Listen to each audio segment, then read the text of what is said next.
Welcome everyone to another episode of the Big Brain MMA podcast, episode 68, UFC Vegas 71, Pavlovich versus Blaydes, Russia versus America. Just kidding, good fight, excellent main event, especially for heavyweights. Seen a lot of crappy heavyweight fights recently, so this is a great one for as long as it lasts. Quick little recap. Last week, did okay, I guess. Just under $1,000 in the end. I went in with a tiny slate. I think my best bet was Ed Short Fuse Herman at the time, only because I had no other bets locked in when I was doing the podcast with my boy Chad. And I think I said the other bet was going to be Brandon Royval, even though I didn't lock him in. So my slate was, a quarter unit on Herman. I hated it the more the week went on. I just thought it was going to be a double retirement fight. It was going to be at a speed disadvantage. But, I just thought, how is Zach going to cover that line? He hasn't covered that line against anyone yet. And then go figure, he's getting 10-8s and he's finishing ahead Herman. So, I had the tiniest of sprinkles on Phillips, which I'm happy about in a weird way. I was going to play the money line early, and then I just thought, 3 years off, not, don't know how serious he is. He's a bit undersized. Bolanos looked massive at the weight. So happy with that. Plenty of opportunities, and I didn't waste the whole unit on his money line. And I had Brandon Royval as a dog. That was my biggest bet. It still wasn't that big. It was half a unit. Could have been a full unit, honestly. I felt good about it. It was a long week. You just know, with the Cage Warriors, and I think it was PFL, if it's a long week and you do too much tape, at the end of the week, things start to go wrong. You start to overthink things. Your head gets muddied. Sometimes it's best to keep it simple. So other than that, I finished. I was about break even, and then I finished after I played Barbosa. Doesn't go reluctantly, but I was just chasing some losses. A few things I missed out on. By the end of the week, I really wanted to play Zahu, but didn't play him, and really wanted to play Jillian. I left both those for live bet, and go figure, there was no live bet available. I was pulling my hair out, and then when it came to Max Holloway, Arnold Island, I said it should be a live bet as well at that price. And I said, you know what? There's a chance I miss out on the live bet here as well. So I just put a big $1,000 bet on Max Holloway and fight to start round 2 on Neds, same game multi, and somehow that boosted it up to pick him. So I was happy with that. That got me about 900 profit, not even a unit. It's a small card, and there was no live betting available. So, as in, there was no, all the fights. Muzakhanov winning from the start till the end, no live bet available. Bill Algie, I was about to live bet, missed out. So yeah, profit is profit, is what it is. We move on. It was a tough card. Quick housekeeping. Subscribers, I have about 300 and something subscribers. On average, I have about 400 and something viewers, even without guests, just me on lonesome. Sometimes 500, sometimes more. So that's good. I love that people are listening. People are listening to the podcast. I see some channels with 700 and something subscribers and only 200 listeners. So that tells me people are subscribed, but they don't really care about the content, which I don't want with this podcast. I hope people like what I put out. The other thing is, are people listening, not subscribing? So, if you are a regular listener, you're part of that 400 and something listeners, but you're not adding to the subscribers. Come on, don't be that guy. Do us a favor. Unless people are just listening to my podcast over and over again, and it's adding to the views, which I don't know why you would. I'm sure I can be a little bit monotone sometimes. But yeah, if that's the case, then I'm happy. People are coming back to listen more than once. Otherwise, just, if you're that guy and you listen every week and you're not subscribed, don't be that guy. Come on, do us a favor. Other than that, join the Discord. I've added some soccer people in there, some soccer sharps. I am trying to get good at that too. So if you are someone that listens to this, maybe like Steve G, or anyone that listens and likes to bet on soccer full time and is good at it, hit me up. Maybe I can chuck you in the Discord if you had something. But yeah, let's move on. Let's smash through this card nice and quick. I have to be at the physio in about 50 minutes. Evan, how are you, mate? Thanks for listening. Is this the Evan? Beautiful picture, mate. Lucindo smash, lay the chalk. That is the Evan. Mongol season 2, Frenchie season 2. Who's the Frenchie? Frenchie. Unless you mean Francis. I'm sure I'll hear about it more during the podcast. Yes, sir. All right, let's do it. Danaa Batgerel versus Brady Hiestand. I played Brady against Fernie Garcia, right? That's because it's Fernie. He, one-dimensional boxer, nice hands, and as the fight goes on, he usually loses decisions. He's not really well-rounded, decent wrestler himself. And Brady mentioned that he fixed his ACL, which has been bothering him all Ultimate Fighter. So I thought, this guy's winning fights with a torn ACL. He's got a bit of grit about him. He's young. Might improve his cardio. It didn't improve his striking defense. Got dropped instantly. I thought, Fernie doesn't really have much knockout power. It's all decisions. So he might drop Brady, and eventually Brady's going to put the grind on him. And he did. Round 3 was his clearest round. And, I was kind of sweating for a moment there. And in the end, I thought it was going to be 30-27. It turns out he lost round 2. Even though he got a couple of takedowns, he lost round 2 unanimously just because Fernie kind of did the more damage on the feet. And, in this one here, I also think he's going to get dropped. Because he gets dropped by everyone, Tercios, Chad Allenhinger knocked him out in round 3, who's a tiny bantamweight. On Ultimate Fighter, he's getting dropped. Fernie drops him with the first exchange. So I don't know if I want to be playing him. Now he's a dog. He's not a favorite, but it's just like, he's a dog for a reason. If Danaa drops you, that's a different story, man. This guy hits like a truck. I didn't initially want to tape, to go in deep. We've got 2 Bellators, which I will be doing a Bellator Bonanza podcast. Both cards in one podcast tomorrow, so tune in. Similar time. So yeah, I just quickly, watched all the UFC fights of Danaa, and obviously, there's not much takedown footage. Alatang didn't attempt to take down till round 3, and Danaa was actually the first guy to go for the takedown and took him down. And then, when Alatang started wrestling, he kind of started to Matt return him and gas him out and got a clean round 3. But in that fight, he won due to constantly countering Danaa with the right hand. Busted him up. And obviously, in his last loss to Kang Ho Kang, Kang won for a couple of takedowns, and he stuffed him. He seems to have strong hips, right? Danaa has strong hips, and he gets his own takedowns. So he's a physical dude, which he can match Brady's physicality. And in the fight before that, he took Chris Gutierrez down as well. So, he does have his faults, Danaa. He also doesn't win decisions, kind of like Fernie, mostly because, like I said, he is hittable. And if it's a clean striker like Kang and Alatang, even though Alatang is a bit low volume, he can be outstruck. He usually gets busted up. Knocked out by Chris Gutierrez, which is a bit of a red flag. But that was a meme spinning back fist. But yeah, so after taping it, I kind of had a bit of interest in Danaa. Slight minus money. So then right before this podcast, I looked at his regionals, and one of the guys, his last one before Alatang, he's stuffing all of his takedowns and knocked him out. That wasn't the best fighter. And then he's lost to Damlan Puriev. That guy's like 7-2 now. Decent fighter. You can see that he's lost to Song Yadong and just some last guy in Road FC. He was wrestling him, and he beat him cleanly. So yeah, I mean, that's 78 years ago now. He did show some okay takedown defense, but yeah, he got mauled. So yeah, I'm just kind of leaning towards he's going to get taken down. Brady's most likely going to get dropped, and even if he doesn't get dropped, he's quite one-dimensional. He lost a clear round to Fernie Garcia in round 1, and he's getting dropped in round 3 by Tercios.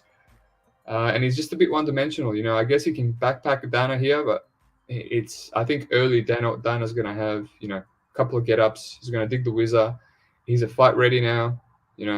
No doubt at all that they're training. He's with Alatang, his friend and ex opponent. So they're together now.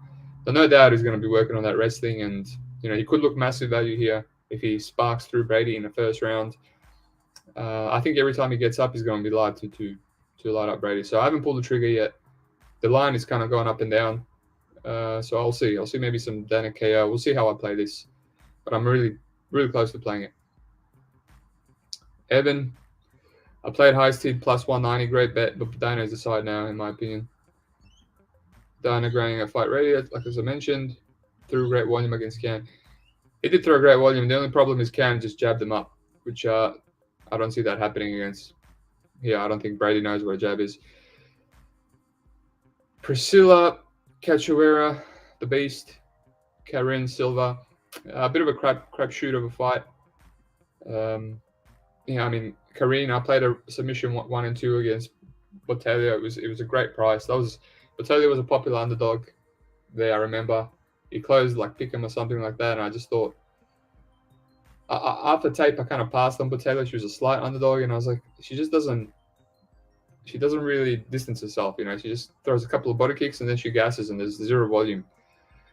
And, I just blindly put, $200 on Karine Silva submission 1 or 2, and it looked like nothing was happening until she dropped her and then finished her. And that could happen here too. Is just, minus 200 for Karine, in that Contender Series fight, she looked absolutely gassed, and, she was playing guard against that Chinese girl, and when she couldn't get it, she lost the round clear.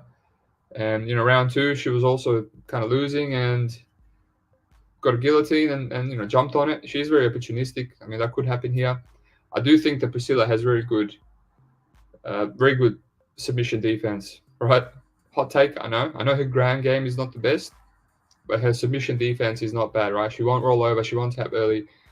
I've done the whole rounds again, like last time when I was taping her for Gillian, right? If you look at Valentina Shevchenko fight, she kept getting out of stuff, she kept rolling.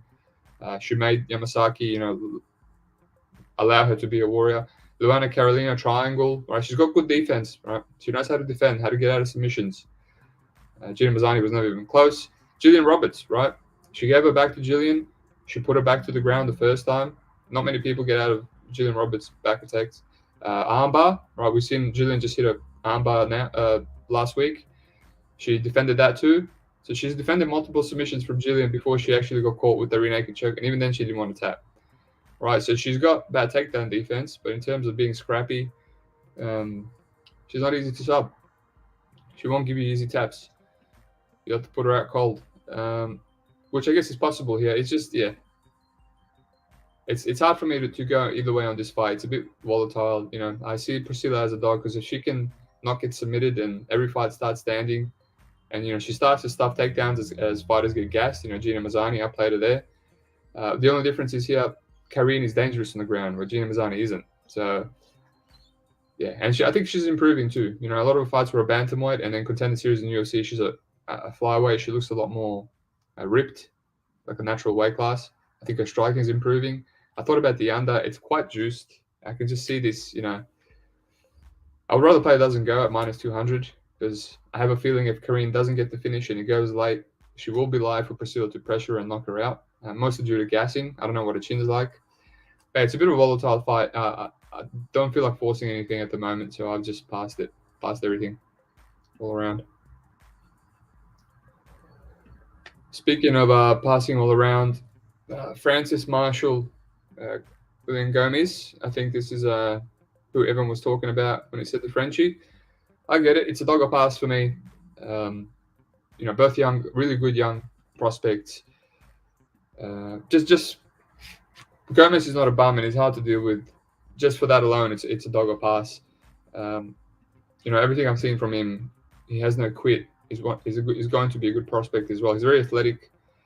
He skirts on the outside. He's fast, and then when you crowd him, he gets the takedown. And he's very physical. He's strong. He's a bit of a wet blanket.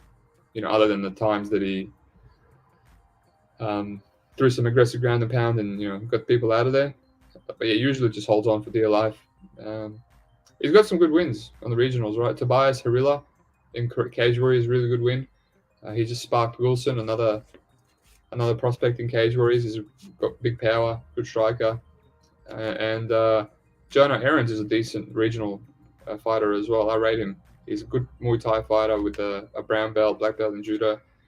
He beat him too. So the only problem is it's a dog or pass for me. The only problem for me is Gomis, he solidifies rounds with wrestling, and I get the feeling, that Marshall has good. He obviously has good grappling. I get the feeling that Marshall has good takedown defense. There's not much footage of it.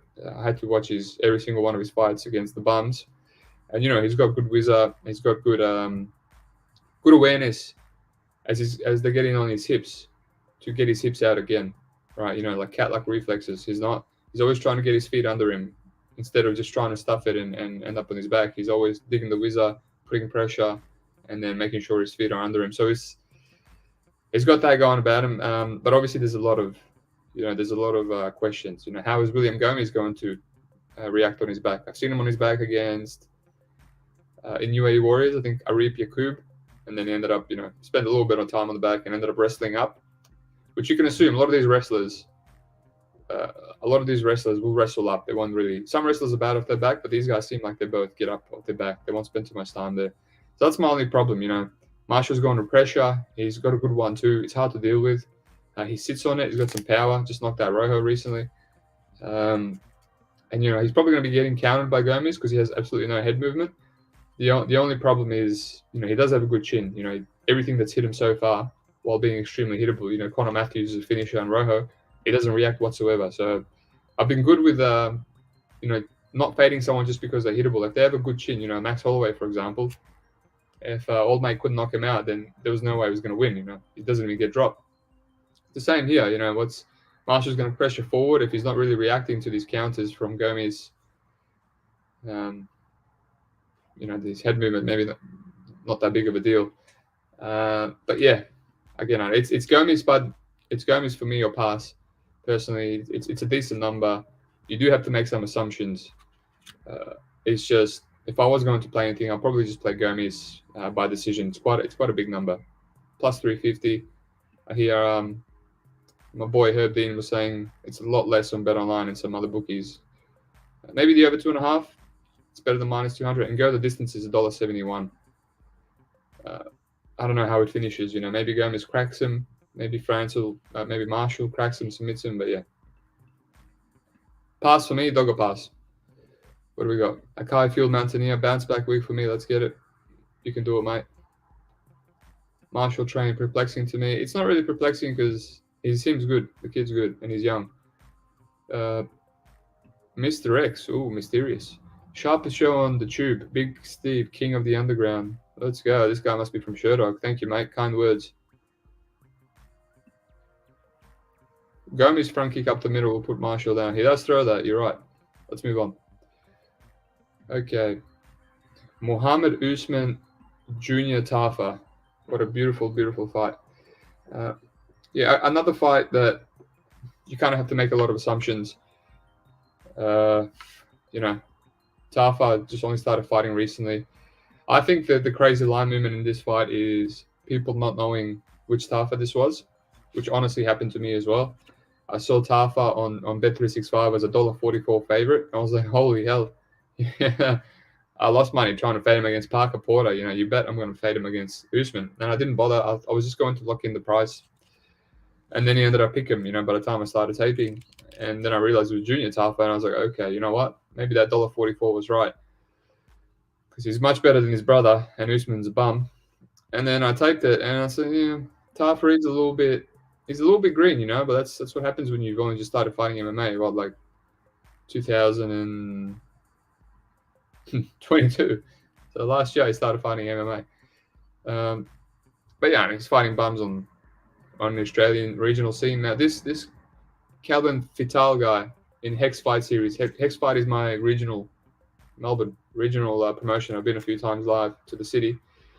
He's 15-2, and there's a highlight of him on YouTube, and he's getting cracked there. Looks a bit tired. He's getting taken down, and he gets a late round 2 body shot KO. So he carries his power late, which is good. And in his last fight against Sudaria, I regret passing against Sudaria, which is like an ex-sumo dude in Ryzen, turned brawler. He sparked him in under 2 minutes. He basically was very patient, a lot more patient than usual. And the first hook he landed, he dropped Sudaria and he just finished him. So I like to see that. Because he's a lot more reckless in his other fights, maybe because he knows he's fighting bums. I hope he'll fight the same way here, just patient, wait for Usman to make a mistake. Now, Usman kind of seems like a big heavyweight, but I think he's small. When he fought Sales, I think it is the guy that he gassed out against and beat him in PFL. Man, Sales looked massive compared to him. That's a proper heavyweight, 6'5". Usman's just short and has a lot of muscle on him, but I don't think he has the best frame for heavyweight. I see he says he's 6'2" here, and Tafa is 6'3". I think that's a big difference. We'll see at the weigh-ins. I don't think that's accurate. Tafa's a lot taller. He's a bit noodly, but yeah, it's a fight where there's a lot of questions again. It's very low level. Usman could wrestle. He's been wrestling a lot on the regionals. No doubt he can take Tafa down unless Tafa made a lot of improvements. But yeah, I think I'm leaning Tafa KO here. Plus money if I am going to play something. It might be hard for him to win a decision. It's not impossible. I mean, when Usman stands and wrestles, he doesn't really have much output on top. He's just a blanket. And I'm just leaning towards, even if he gets some takedowns and he's got some success early, Tafa might just wear him down near the end and, with body shots like he did in that one fight. And, just KO him late, potentially. I'm also leaning maybe the under 1.5. It's a pick'em. It's similar to Tafa's line. More than not, he probably finishes it early, unless there's some wrestling involved. But like I said, he finished that bum over 1.5, so maybe just Tafa KO and hope that Usman doesn't crack him. I have a feeling Tafa has a good chin. He's just trying to figure out how to fade Usman because he's bum city. All right, this comment right here. AY, they can both make 205. Tafa does look like he can, doesn't he? He was quite fat on the regionals like his brother. Good on him. Maybe someone can tell me how much he weighed in the last few fights because I can't find it. All right, Karol, Rosa, Norma, Dumont. I didn't bother taping this one, right? It's pick'em. I didn't think I would get a line. I didn't think I would get a solid edge, as Chad would say. And Karol Rosa moving up to featherweight. If anything, it's a dog or pass for me. Norma really has really good sharp boxing. Karol Rosa has really good Muay Thai and leg kicks. So decent fight, but I'll pass. I'll pass for now. I'll get back to the tape later on. Next one, Rani Yahya versus Montel Jackson. Quite a juice line. What can you say about it? The only thing I'm kind of looking at here is Montel Jackson by finish. There's no way I can touch that line. He's not trustworthy at all. He puts himself in submissions all the time. We've seen it against JP Buys in multiple guillotines and had his back taken. Seen it against Corrales, who was on death's door. He ended up in a deep guillotine. He seems to get off on putting himself in deep subs and then getting out of them. That's his thing. I used to do that too when I started jiu-jitsu, and now I just realized it's not a good strategy because you're going to start getting subbed eventually by better people. He just loves it. He loves it. Not that I think Yahya will beat him, but I think the line is what Yahya still has it, man. He's going to draws against Barzola. He's beating Kang, right? He's still got it. There's no quit in him. I just think Montel Jackson by KO, paying $1.70 now. It's juice. 2 weeks ago I played Holland, and Holland was right now is more than 70 cents. Holland by finish against a more chinny Ponzinibbio, a more washed Ponzinibbio, and it was going to be a stand-up fight. And I rate Holland as a much better finisher. Whereas Montel Jackson plays with his food. He's got a bunch of knockdowns. Couldn't finish JP Buys upper weight class. Couldn't finish Corrales. He did try there. Maybe he runs through him and he looks like massive value, which I doubt. But yeah, I think if he drops Yahya, I think there's going to be a lot of scrambling. Yahya's going to be inverting for deep half. He's going to look to survive. He will gas in the third, and maybe Jackson finishes him late. But yeah, I don't know. I've been tossed in between them. I don't know. I don't want to be pulling my hair out again. I think even against Julio Arce, man, there was no volume, and he just cracked Arce with a jab, and then just setting his guard. Like no finishing instinct. So I don't want to be losing my money and pulling my hair out on a juice Montel Jackson finishing prop. So we shall move on to the next one. Next fight, we have Ricky Glenn versus Christos Giagos. this is an easy dogger pass for me. It's just Ricky trending towards minus 200. I get it. He's a good fighter. He's a solid fighter. He's 34 years old. He doesn't fight often though. And early, there's going to be a massive athleticism and speed edge for Christos Giagos. Christos Giagos is a good fighter, man. He's definitely a UFC fighter, maybe a low-level one. He's got a lot of experience. He, right after the Charles Oliveira fight, if he could have done well for the last minute of round 2 against Drakkar Klose, he ends up on a 1, 2, 3, 4, 5 fight win streak. Right? He beats Drakkar Klose on that streak. He was beating Klose for first round, and then halfway through the second round, Klose had a couple of big moments and he stole it, and then he won round 3 with a couple of big moments too. But up until that point, Giagos was taking him down. He was taking his back. He was backpacking him. He was cracking him. He's just an athletic, explosive dude, especially early. He switches stances, skirts on the outside, mixes in takedowns. He's very hard to deal with early, right? Whereas Ricky Glenn is just he's always the same. Southpaw, plotting. He does his little feints with his head, like a little bobblehead feints. Got a good body kick. I think he has underrated power. He's knocked out Joaquim Silva with a straight, which that's more Silva being very chinny. But when he's throwing kicks, he hurt Kevin Aguilar with elbow, which again another chinny dude.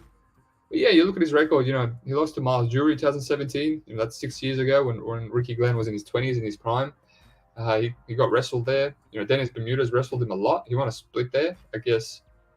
Because he was getting up and being active off his back. It was a classic damage versus control fight. Easily lost to unanimous decision on the feet to Kevin Aguilar. I guess Aguilar wasn't washed back then. But got busted up. And he, Gavin Tucker, cardio died from kicking the crap out of him as well. And, he came back after a massive layoff, knocked out Silva, and then was losing two rounds to nil against Grant Dawson. He couldn't get up in rounds 2, got backpacked in round 1.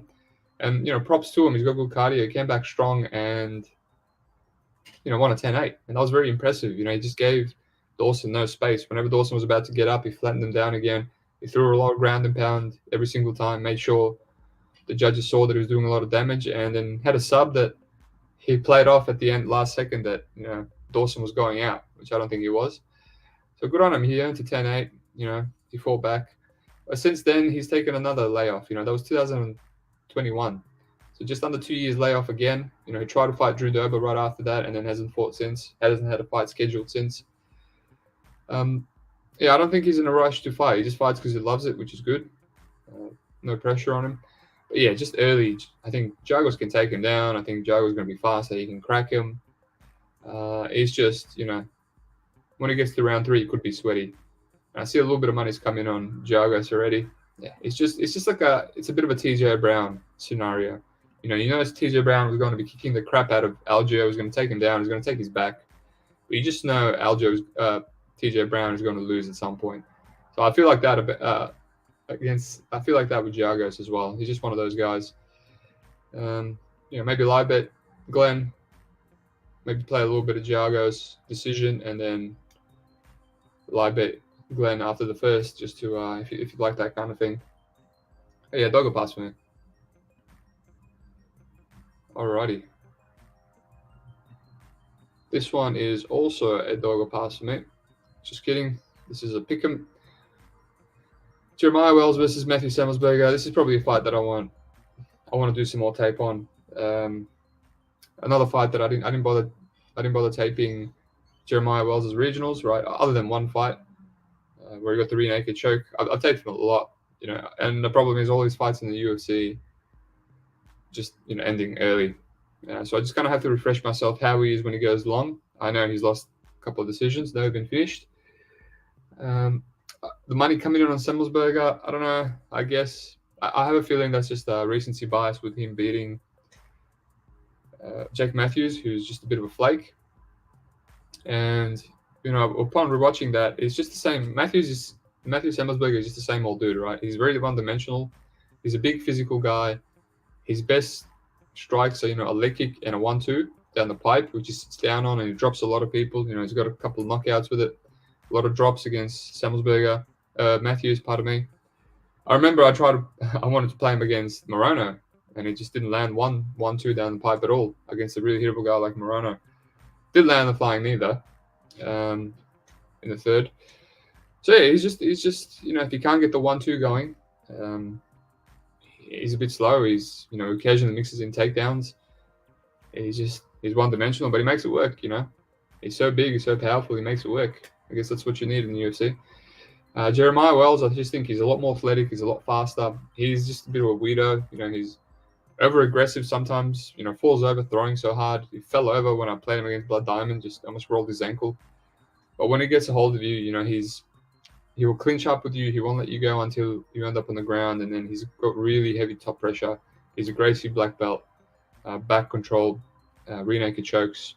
So I think he's got that advantage over Semelsberger. I think he can take him down. Semelsberger not the best takedown defense. He can hold him down. It's just if he doesn't finish him, Semelsberger is always live. I want to refresh my memory with Wells from the regionals. I know losing to Hiestand was a really bad look. That guy's just not a very dangerous fighter. Just got outpointed there. So yeah, I want to refresh myself, and I want to see if I will have a play on it. But ultimately, I'll lean with Wales. I pick him. I think he's early to. If anyone's going to get a knockout, I feel like Wales has more power to get a knockout. I think the guy can knock out anyone. He hits that hard. Court McGee. Wiley Alvarez, decent chin. Right, he's knocked these guys out cold. And Matt Semelsberger, when he fought someone similar like Chaos Williams, he got cracked by him, and it was gun shy for the rest of the fight. And he got busted up by Morono as well. So his defense is not the best. So I lean Wales, and he can get the takedown early, he can get knocked out early. If he gets longer, then I guess Matt Semelsberger could have some success. But yeah, it's a pick and fight for a reason. So not overly jumping to play it. What I will say is the under 2.5 seems a bit underpriced. I expected something more towards -200. So it might have a little bit of value. That's if I do retape it, it'll be because of that under. Because it could be over in the first round. Via submission, via KO, anything. Alrighty. On to Evan's favorite fight of the night. Hopefully he's still tuning in. Iasmin, Lucindo, Brogan, Walker. Yeah, what can you say? It's a bit juicy. I know Evan is advocating for hammering Lucindo. I get it. I see a lot of people saying she's not worth the juice. I mean, Brogan Walker's not that great, man. She's 33. She's, you look at her career, I'll just quickly go over it. The best thing about her is, she didn't get finished by Erin Blanchfield, although losing a decision to Pilar Gonzalez is a red flag. She beat Miranda Merrick, which is, 2018, 5 years ago. Miranda Merrick was probably like 19 years of age. Yeah, just, I don't know what she's good at. She's got okay boxing, I guess. I dodged the bullet by not playing her against Juliana Miller because I saw how awful Juliana Miller was. I just thought she'd be more of a dog, and then I missed out on fighting against Veronica Macedo. That one hurt. Yeah, she's just, I don't know what she does. She's just kind of a southpaw with okay boxing and occasionally clinches up, wants to take you down. The Hannah Guy fight on Ultimate Fighter. She got her back taken in round 2, and that should have gone to the third. I thought it was 1-1. Everyone thought it was 1-1. That should have gone to the third. Maybe she would have lost that too. I didn't watch the Laura Gallardo fight. The link is wrong on Tape Index. Couldn't be bothered searching it up. And then just got smashed by Juliana Miller and was getting taken down. And Miller has awful wrestling. So ultimately, if I was going to play anything, I would play Lucindo by finish, right? $3.20. I know you look at her career, she's mostly finished bums, and when she's fought Lazaria Ria in her last fight before the UFC, she couldn't get the finish, and she had a lot of top time, which kind of, makes me feel I get why the odds are where they are. But if you look at tape, Walker getting her back taken, getting put in the rear naked choke by Hannah Guy, getting finished by Juliana Miller, also had her back taken in round 2 by her. I would just sprinkle the finish and play the number there, rather than play the minus money decision by Lucindo. Because if you watch the Lucindo versus Yaruge fight as well, her debut, she wobbled Iasmin a few times in rounds 1 or 2. So when she couldn't get the takedown, and Yasmin's got that Mexican chin, man. She's always brawling. She never looks wobbled. So yeah, she's got power, man. She's got power. She's probably her finishing upside is probably going to increase as she gets more mature. She's only 21 years of age. So if anything, I would sprinkle that. Will it be a parlay piece? We'll see. We'll see. But yeah, I think she wins. I mean, I think she's improving. And Brogan Walker, what's Brogan Walker going to do? I grapple her, maybe. It is low women's MMA, so we'll see. Bobby Green versus Jared Gordon. Haven't take this one. I mean, people saying it's Gordon's Green's retirement fight, and then people then Bobby Green is saying it's only his last fight on his contract, and he's just retiring the name Bobby Green and is officially changing it to King. So maybe someone can confirm that. I haven't had a chance to watch the interviews, and last fight on the contract doesn't mean he's retiring. So maybe wants to put on the show. But yeah, he looked amazing against Nazarite. He looked amazing against Drew Dober before getting KO'd. I actually thought he might knock out Drew Dober. I think that could be live here. Gordon is quite chinny.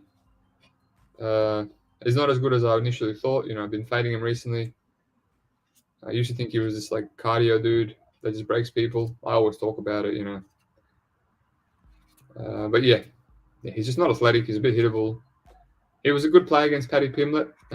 In the end, he got robbed, and he lost due to speed and being the less athletic dude. And not saying I agree with the decision. I do have to rewatch it. But yeah, I just think Bobby should be lighting him up here.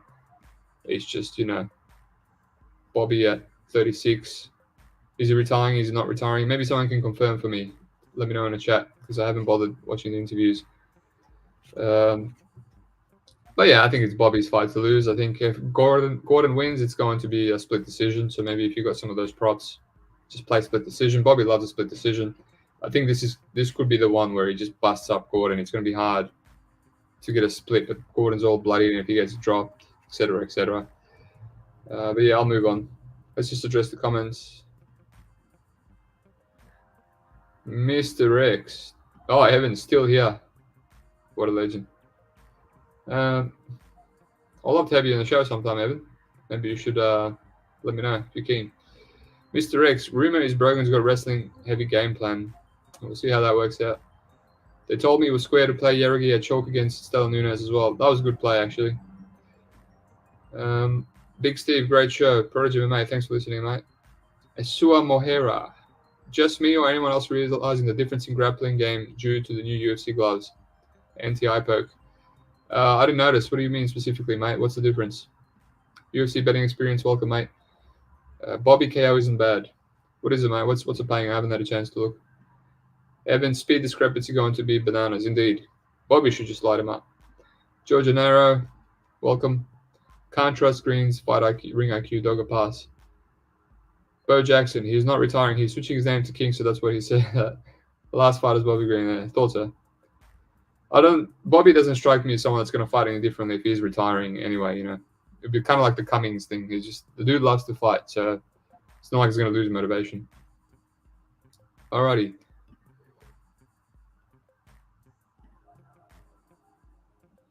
Co-main event: Brad Tavares versus Bruno Silva. Yeah, this seems a little bit wide.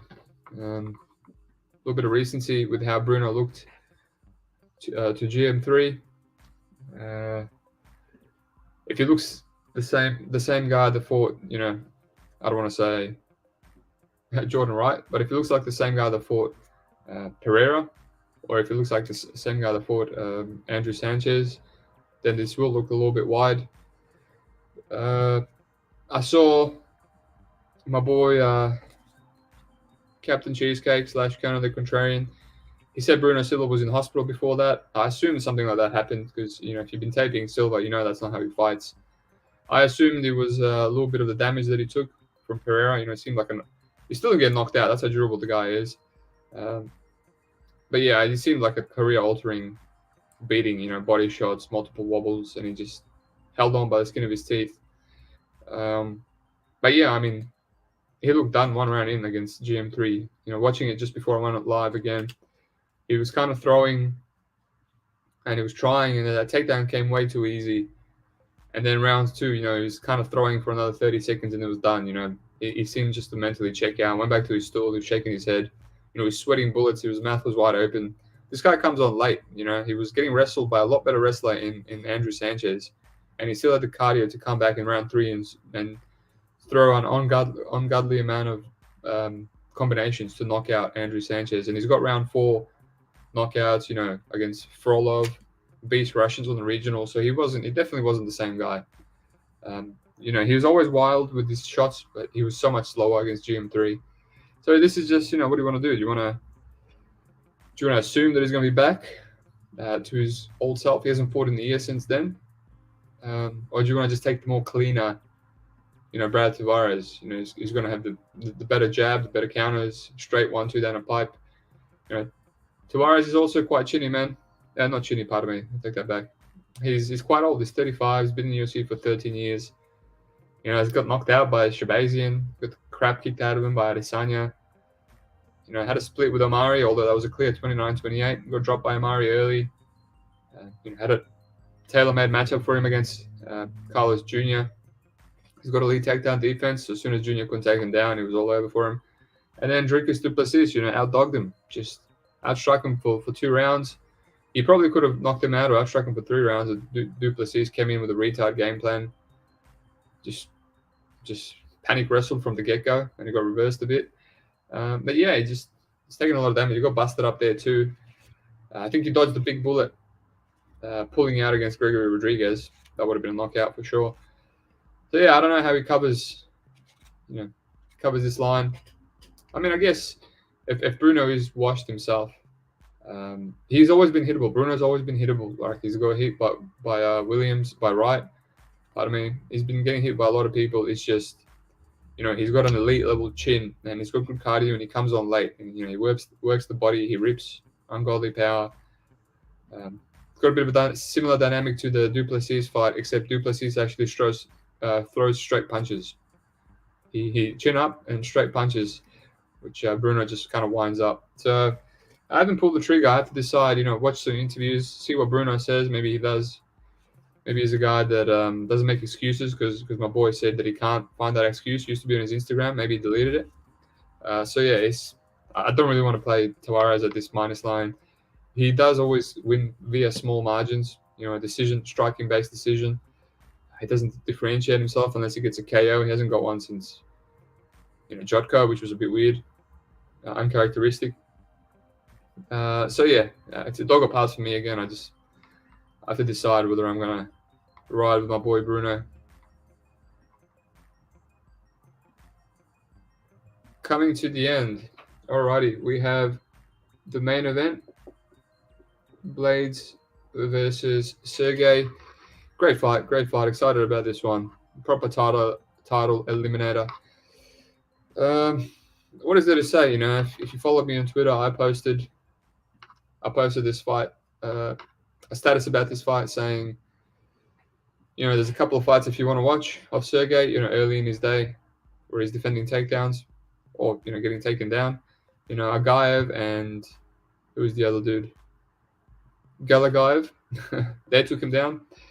Galagaev actually was just some short, fat dude. He kept trying to take him down and he got stuffed every time and got knocked out, whereas Agaev actually took him down multiple times. He seemed to have a real weakness to single legs, Pavlovich. And, from years and years of taping this, I can kind of see, who's got strong hips, who's going to be a turtle off their back, who's susceptible to single legs because their balance is not the best, and I feel like Pavlovich is that guy. He kind of reminds me of Jalen Turner. I also, taping Jalen Turner for Gamrot, not much footage of his takedown defense either, other than, the Frivola fight. So I had to make some assumptions. I thought, you know what? I feel like if this guy's on his back, he's just going to be a little bit of a turtle. Although I can tell that he's going to be hard to take down initially. Like, he's got strong hips and he's got massive size. And Gamrot did struggle to take him down. That was a sweaty fight. That's why I didn't lay the juice on Gamrot like a lot of people. And this feels the same. I think this guy's going to, Pavlovich, since being taken down a mole by Overeem, in 2018, you got to assume he's going to have better wrestling since then. You know, he's at a good camp, trains with Volkov. Volkov's improved his takedown defense. You have to, he's fought Gomis, who's a good jiu-jitsu guy, Shamil. You have to assume, right? And on the regional scenes, he's throwing people around. He's suplexing people. I think I heard somewhere that he has a Greco background. Maybe when I was taping him for Overeem years ago, and one of the commentators in M1 said that. So, I don't think he's going to be that easy to take down. And, sometimes Curtis Blaydes, he's probably the best wrestler in the division. But sometimes he's got really bad entries. People have been saying that over and over again. He really struggled with Daniel Milanchik. Francis Ngannou in the debut, stuffed him a few times. Couldn't take down Junior Dos Santos once. Ended up knocking him out. He attempted 1 or 2 against Derek Lewis before, and he didn't get him down before he ended up bending over at the waist right into an uppercut. Right, Jairzinho Rosenstruck came out, took him down in the first, got stuffed multiple times in the second, and then ate a clean knee, again bent over at the waist and straight into a knee, which shut his eye. If that fight went longer, that could have been a stoppage, a doctor stoppage. So he clearly hasn't learned from his Lewis mistake where he bent right into the uppercut, where he didn't set it up, he didn't feint. That's the problem. He doesn't mix his martial arts very well, his karate very well, as Gugabe would say. He's just striking, and then just decides to shoot, and it's very telegraphed. So yeah, I think that potentially if he's got a couple of bad shots, a big guy like Sergei, if he comes in on his hips, Sergei can maybe dig the underhooks. If he's against the cage, he can outmuscle him. You can see Overeem, he looked very strong against Overeem. He stuffed a few. He actually tried to take Overeem down against the cage, and Overeem stuffed it. And then, ended up getting caught by a trip, which Overeem kind of kneed him to the body. And then when he was thinking about the knee, then he tripped him. So that's what I mean. He's a strong dude on the feet, and he's got a good base, but he's just like, balancing things like trips and single legs is probably going to be hard for him to defend. But once he's on his back, man, on those regionals, yeah, I saw some bad stuff. There's a couple of stand-ups from the refs. Didn't really do much to stand up himself. He seemed to be blowing out of his mouth. The long 5-rounders, there wasn't much output from him. So yeah, I feel like if Blaydes gets the wrestling going and gets it going often, I think we might see that gassiness, that turtleness off Sergei's back again, potentially. Yeah, I mean, I don't know if I want to play this pre. I think Sergei can knock out anyone. I do think that Curtis has an iron chin, and usually he does. But I think he can be knocked out. We've seen that recently now. We've seen Francis do it.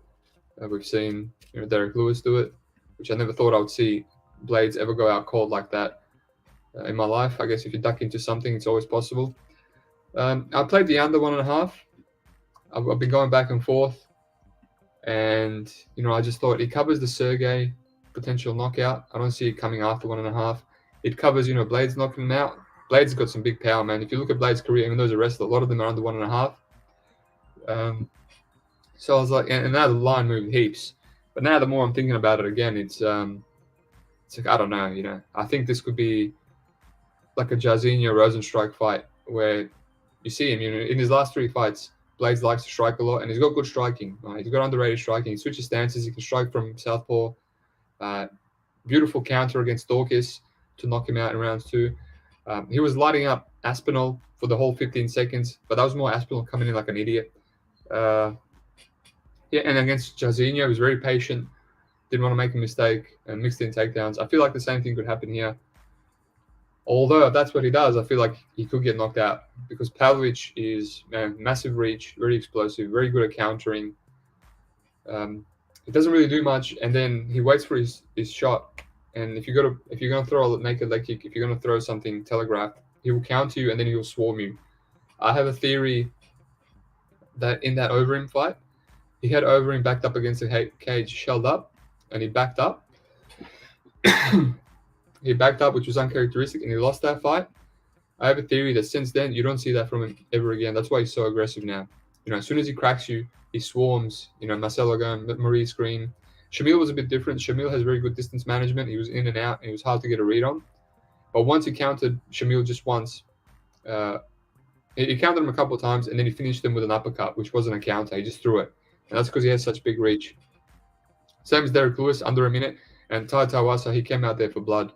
So I have a theory that ever since he didn't swarm over him, that he's kind of regretted that, and he saw that on tape, and he's like, man, I could have swarmed him and finished him here. So now as soon as he rocks here, he swarms here. So that's why I played the under. It's like he's going to swarm Blaydes. Blaydes might take him down. If he swarms and he doesn't get the finish, he's probably going to gas out. Maybe Blaydes can get him out of there in the under 1.5. I'm probably just going to cash it out. I don't know. It's a volatile fight. I see a lot of brave people just playing Blaydes straight up. If he doesn't get knocked out, obviously he's going to look decent favorite. So I can't disagree with that. I don't know. For me, it's just I'd rather live bet it. It's not in a fight like this where the KO could be very, very live. I think Blaydes, if he comes out very patient, if he gets a few takedowns stuffed, which I think is possible, it's not impossible. It could be sweaty, and then I would just wait for the live bet personally. So unfortunately, nothing good I can give you on the main event, but I think it's going to be a great fight either way. Alrighty, let's do a little overview and we'll get out of here. So Danaa, Brady, definitely Danaa. I'll see how I can play him. I think he's live to spark Hiestand, and even if he doesn't, maybe wobble him a few times in rounds 2 and 3. Karine, Silva, Priscila, I think he finishes. It's a little bit juice for me. We'll see. William Gomis, dog or pass. I haven't pulled the trigger. If I was going to do anything, maybe Gomis by decision. Tafa, Usman, Tafa or pass for me. Maybe we'll play some KO props for him. Dumont, Rosa haven't taped. Jackson, Yahya. Jackson finish or pass. It's too juiced. Giagos, Glenn, dog or pass. Maybe live bet Glenn later on if it comes on strong when Giagos gasses. Jeremiah Wells, Semelsberger, Eileen Wells. It's pick and fight. Don't have much of a read. I think he's got a higher chance of winning round 1. All the finishing upside and takedowns. The other 2.5 seems generous. I'll look into that. Lucindo, I might play Lucindo by finish. A third of a unit, much better than her decision line, and hope for the best. Green, Gordon, Green wins, no play. Bruno Silva or pass. I have to look into it. A lot of questions. And Sergei, Pavlovich, Blaydes. I don't know. I don't even know what I would play here. I got the under 1.5, a much better price. I'll probably cash it out. We'll see. So best bets. Can't really give you anything at the moment, honestly. Best bets. Last week it was Ed Herman was my best bet, which is embarrassing, but that's because I didn't have anything locked in, like I said. And Roy Valor was my other one, even though I didn't have it locked in. So let's just go with what I am going to lock in, which doesn't look like much. Honestly, this card is disappointing. Last week it was disappointing, but by the end of it, I had good feelings about Zellhuber, good feelings about Roberts. Hopefully I have some good feelings about this. Currently, Danaa feels like a good feeling to me. So let's say Danaa Bakary. Danaa Bakary and what is there to say, man? Danaa Bakary and let's say Junior Tafa by KO. So that's it. End of another show. Evan, good show, mate. Thank you for listening, bro. Appreciate it. Like and subscribe if you haven't. Like I said, good luck on your bets. I still have a lot to finalize. Keep an eye out on Twitter. Keep an eye on Shirto. Keep an eye on the Discord if you're in the Big Brain MMA Discord. If you're not jumping, people are still joining. Like I said, I'll stop taking people at some point. I don't want too many in there. It might become Wild West. George Janaro, I am doing Bellator, mate. You came in late. I said I will be doing a big Bellator bonanza with both the cards. I'll break both the cards down tomorrow, same time. A bit later, maybe. So tune in for that. Pepe Silva, can you do the show again? I just got here. Sure can, mate. Sure can. I'm just going to end this one, and then I'll start another one so I can get double the algorithm, right? And the views and subscribers. No problem at all. Alrighty. Thank you, everyone. Like I said, if you listen to this and you're not subscribed, don't be silly. Just subscribe. The likes are great. I appreciate the likes. You guys are great with likes. Just leave some comments. Tell me what I'm wrong on. Comments are great too. Other than that, good luck. Thanks for listening, and we'll see you for Bellator tomorrow.